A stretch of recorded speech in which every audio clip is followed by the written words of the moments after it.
मिथुन राशि वालों के लिए सूर्य का ये परिवर्तन जो है वो क्या प्रभाव उत्पन्न करेगा। सूर्य हमारे यहाँ प्रत्यक्ष देवता माने जाते हैं और इस संसार की जितनी जीवनी शक्ति है वो सूर्य के कारण ही चलती है पृथ्वी पर। यदि सूर्य ना दिखाई दें तो कुछ भी चलेगा नहीं, इस पराप्रकृति का ही लोप हो जाएगा।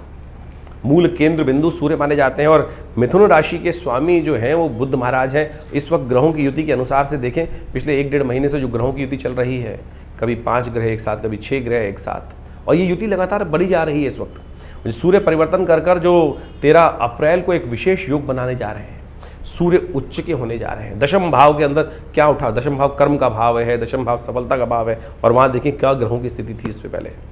सूर्य, शनि, राहु, साथ साथ बुध, शुक्र। बुध सबसे कमजोर राशि में और वहाँ पर शुक्र उच्च के होकर कहीं अस्त कर रहा है, कोई कस्त कर रहा है, और साथ में 2 पाप ग्रहों के साथ शनि और राहु के साथ सूर्य कार्य ही नहीं कर पाए। ऐसी में स्थिति मची। अब सूर्य महाराज परिवर्तन कर आपके लाभ वाले स्थान में जा रहे हैं, और ये लाभ वाला स्थान जो है 11वां भाव जो है, जहां आप सूर्य उच्च के हो जाएंगे, उच्च का हो जाएंगे, यानी अपने सबसे सुंदर, सबसे बड़ी ताकतवर राशि में सूर्य प्रवेश करेंगे। और ये जो साइन है सूर्य का सबसे बेस्ट साइन माना जाता है, और ये सूर्य का प्रभाव बहुत सुंदर। लाभ वाले स्थान में सूर्य उच्च के होके जाए तो क्या परिवर्तन, अद्भुत योग बनाते दिखाई देंगे।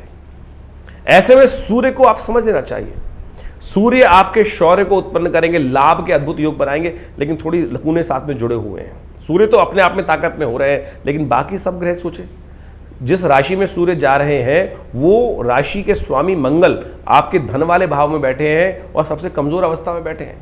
जो लाभेश स्वयं जब कमजोर अवस्था में बैठे हैं तो सूर्य उनको बल देने का प्रयास करेंगे, लेकिन वो बल हो नहीं पा रहा है।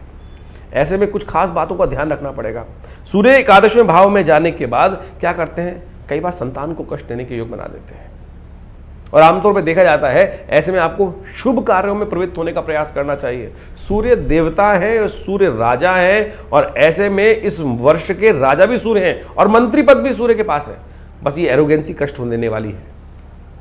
राजा हो बहुत बढ़िया है, लेकिन मंत्री पद भी सूर्य के पास आ गया तो क्या द्वंद्वात्मक स्थिति हो गई कि मैं जो कह रहा हूं वही फाइनल, और मेरा मंत्री मैं स्वयं हूं, तो मेरे को किसी की सुनने की आदत नहीं है। बस ये स्थिति अपने मनोमस्तिष्क में, अभी हम इसको एक्सप्लेन करेंगे पूरी तरह से, उसको समझ लेना। तो ये इसको ध्यान रखने की बात है कि जबरदस्ती कोई चीज़ इम्पोज ना की जाए।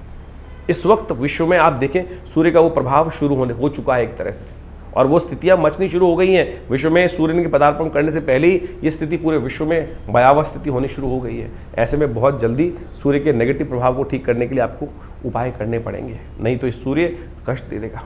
ऐसे में एक बात ध्यान रखना, सूर्य से यदि आप लाभ चाहते हैं तो ऐसे में संयमित कार्य